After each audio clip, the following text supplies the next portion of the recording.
Recently, an IDSA war game made public helped legitimize a dangerous Indian line that Pakistan's nuclear posture can be publicly discounted, thereby carving out political and operational space for limited war beneath the nuclear ceiling.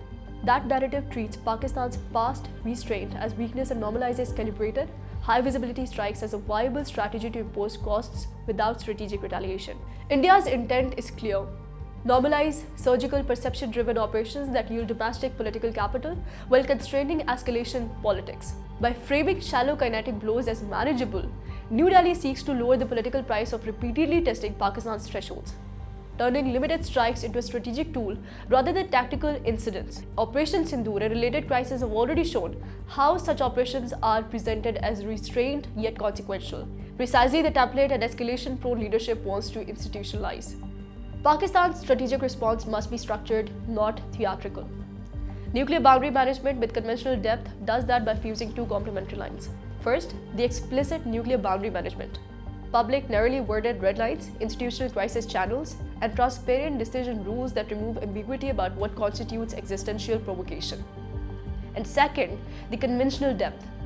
Resilience, denial, and controlled cost imposition within the conventional domain so that the limited strikes produce no decisive strategic payoff. Operationally, nuclear boundary management with conventional depth privileges denial over bravado. Hardened, mobile command and controlled dispersed basing, layered air and missile defense, and rapid civil military recovery capability, these measures are deterrent by design. They make low-cost probes military, unprofitable, and politically hollow. At the same time, Pakistan preserves a narrow palette of proportionate conventional counters aimed strictly at military enablers of aggression, tightly controlled by political authority and immediately paired with clear off-ramps. This calibration posture imposes costs while keeping the escalation reversible. Strategic signaling is central. When Pakistan's army chief warned that future responses could begin from Western India, the intent was deterrent clarification. India's industrial and logistic nodes are not beyond reach in a conventional contest. And prolonged brinkmanship carries asymmetric economic and political risks for the initiator.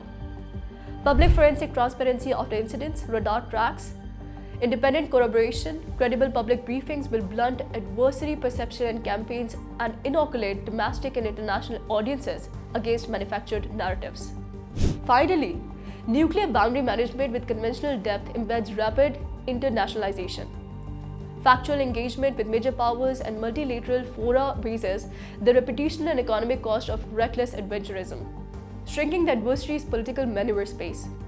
In short, nuclear boundary management with conventional depth replaces the brittle reliance on nuclear theatrics with disciplined deterrence architecture. Deny easy gains, impose measured conventional costs, and institutionalized off-ramps, therefore making escalation a far less attractive option for a would-be bully.